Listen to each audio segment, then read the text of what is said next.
Assalamualaikum warahmatullahi wabarakatuh. Bismillahirrahmanirrahim. Alhamdulillahi wahda.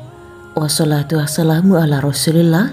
Sahabat bidadari surga rahimakumullah. Kisah ulama-ulama besar yang didatangi setan saat sakratul maut. Pada saat mau tiba, setan sangat antusias menghadapi hal ini agar kesempatan tersebut tidak luput darinya. Dalam Sahih Muslim disebutkan dari Jabir ibnu Abdullah bahwa Rasulullah Shallallahu Alaihi Wasallam bersabda, "Sungguh, setan mendatangi salah satu kalian dalam setiap situasi dan kondisi, bahkan pada saat makan. Dan jika kunyahan makanan salah seorang kalian jatuh, hendaklah ia membersihkan bagian yang kotor lalu memakannya, dan tidak membiarkannya dimakan setan. Jika ia telah selesai makan, hendaklah ia menjilat jari-jarinya, karena ia tidak tahu di makanan yang mana terdapat keberkahan." Syekh Umar Sulaiman Al-Asghar dalam bukunya berjudul Ensiklopedia Kiamat menulis para ulama menyebutkan bahwa setan mendatangi manusia pada saat-saat genting itu dengan menyamar sebagai ayah, ibu, atau orang lain yang dikenal sambil memberi nasihat dan mengajak untuk masuk agama Yahudi, Nasrani, atau agama lain yang bertentangan dengan Islam. Pada saat itulah Allah menggelincirkan orang-orang yang ditakdirkan sengsara. Inilah makna ayatnya. Mereka berdoa, "Ya Tuhan kami, janganlah Engkau jadikan hati kami condong kepada kesesatan sesudah Engkau memberi petunjuk kepada kami, dan karuniakanlah kepada kami rahmat dari sisi-Mu, karena sesungguhnya Engkaulah Maha Pemberi Karunia." Quran Surat Al-Imran ayat 8.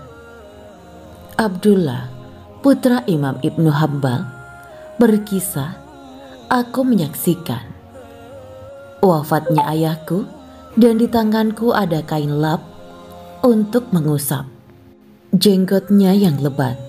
Pada saat itu, beliau pingsan, kemudian sadar. Lalu beliau berkata sambil menunjuk dengan tangannya, 'Tidak, enyahlah, tidak, enyahlah.' Ia melakukan hal itu berulang-ulang. Lalu aku bertanya kepadanya, 'Hai ayahku, apa yang engkau lihat?' Ia menjawab, 'Setan berdiri di dekat terumpahku sambil menggigit ujung jari dan berkata, "Hai Ahmad, ikutilah bujuk rayuku." Aku pun berkata, "Tidak, enyahlah, tidak, enyahlah, sampai aku mati pun." Al-Qurtubi dalam Al-Tazkirah berkata, "Aku mendengar guru kami, Imam Abu Al-Abbas Ahmad Ibnu Umar Al-Qurtubi berkata, aku menyaksikan ketika saudaraku Syekh Abu Ja'far Ahmad Ibnu Muhammad Al-Qurtubi sedang sekarat di Cordova. Dikatakan kepadanya, 'Ucapkanlah la ilaha illallah.' Namun jawaban yang keluar dari mulutnya, 'Tidak, tidak.' Saat ia siuman, kami menceritakan hal itu kepadanya. Ia pun bercerita, datang dua setan di sebelah kanan dan kiriku.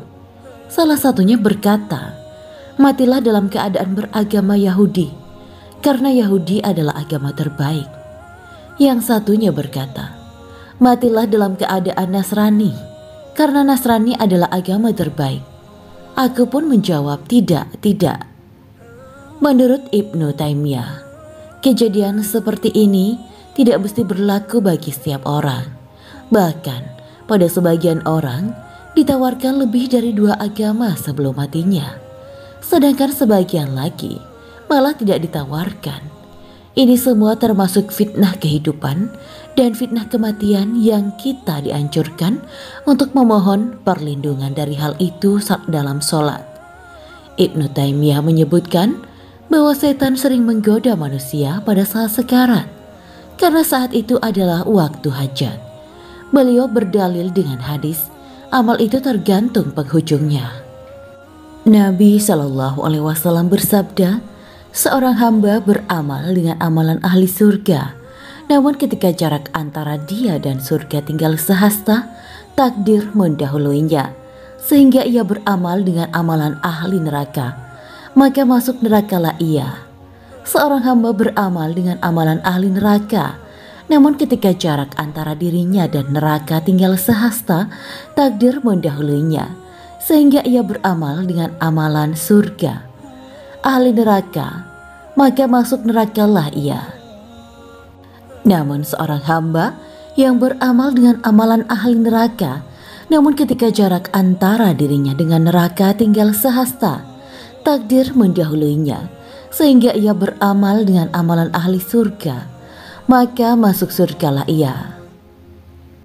Ketika itu, beliau menyampaikan, setan itu paling keras upayanya dalam menggoda anak Adam adalah saat sekarat atau sakratul maut.